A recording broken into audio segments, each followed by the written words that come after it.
भाग्य क्या होता है और क्या भाग्य कर्मों से बंधा होता है? वर्तमान में जो चीजें आती है क्या वो कर्मों का फल है? अच्छा भाई, अभी आप यहाँ हो ना, यहाँ हो, यहाँ कैसे हो आप वहां से चल के आए हो ना। चलना कोई कर्म है कि नहीं है? तो वो चलने का कर्म आपको यहाँ ले आए। तो अभी आपका यहाँ रहना यदि फल है तो इससे पूर्व जो किया था वो इसका कर्म है। उस कर्म से ये फल मिला। आप बैठे वहां ट्रेन से, दिल्ली से या यूपी से, फिर यहाँ पहुंचे उत्तरांचल में, तो ये कर्म हुआ। ट्रेन में चलना कर्म, उत्तरांचल पहुंचना फल हुआ, है ना।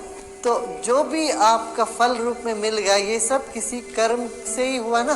कर्म यदि फल से होता, फल यदि कर्म से मिलेगा या कृपा से मिलती है। अच्छा, कुछ नैयायिक, कुछ लोग ये भी कह देते हैं वो कृपा भी कर्म से ही हुआ। अच्छा कर्म तुमने कभी कुछ किया इसीलिए तुम्हें कृपा भी मिल गया। मगर कुछ लोग ऐसे मानते हैं हमने कुछ किया नहीं फिर भी मुझे इतना फल मिल गया, वरदान मिला। तो आपका जो भी फल मिलेगा जीवन में दो मार्ग से मिलता है। कैसे? एक तो आपका पुरुषार्थ से, आपके कर्म से, या कृपा से।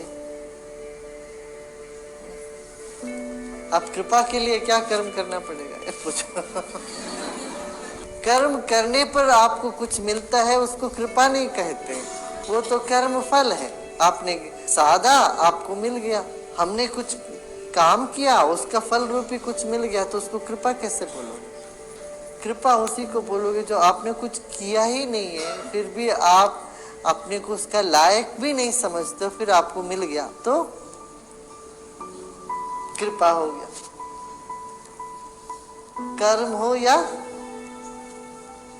कृपा हो, मगर जीवन दोनों का मेल समझो। कृपा से सत्फल का प्राप्ति होती है, सुख का प्राप्ति, और कर्म से हमारे दुष्कृत्यों को विनाश। जो हम करते हैं इससे हमारा जो बुरे कर्म का फल जो है वो खत्म हो जाता है, उसका विनाश होता है। कर्म से दुष्फल का विनाश और कृपा से सत्फल का प्राप्ति, ऐसे समझ सकते हो एक तरीका। और यदि उसको दूसरी तरह से समझना हो तो ठीक है, कृपा से जब फल मिलता है हमें सत्फल, या कृपा से कर्म कट सकती है, और सत्कर्म करने से उसका फल मिलता है, ऐसे भी सोच सकते। इसका विरोध में भी देख सकते, दोनों में सच्चाई है। ये जान लो कृपा तो है ही, उसके पात्र तुम होने की देरी है। तो फिर क्या पुरुषार्थ की जरूरत पड़ती है कृपा के लिए? इसीलिए मैं बोला ना, ये दोनों ऐसा है कैच 22। इसलिए सब कह करके कृष्ण ने कहा गहना कर्मणो गति। बोला अर्जुन बहुत गहरा है कर्म की गति, तुम आसानी से सब समझ नहीं पाओ। बोल एक बात, गहना कर्मणो, अति गंभीर है, अति गहन है, अगाध है, जैसे समुद्र की गहराई कोई नापने जाए, इस तरह से कर्म की गति है। कब कैसा कौन सा क्या कर्म किसका कब फल होता है ये कोई निश्चय, इतने बड़े बड़े विद्वान ज्ञानी भी इसको नाप नहीं सकते। अर्जुन इसलिए तुम मस्त रहो, ज्ञान में आ जाओ तो ज्ञान की अग्नि में सब कर्म भस्म हो जाएगा। तुम कर्म नहीं है, ना करता हो ना तुम कर्म हो, इन सब से परे हो तुम चेतना हो, तुम मुझ में समा जाओ। ये बोल के उन्होंने आंख खोल के देखो, सब पहले से सब मर चुके हैं, तुम क्या होता है।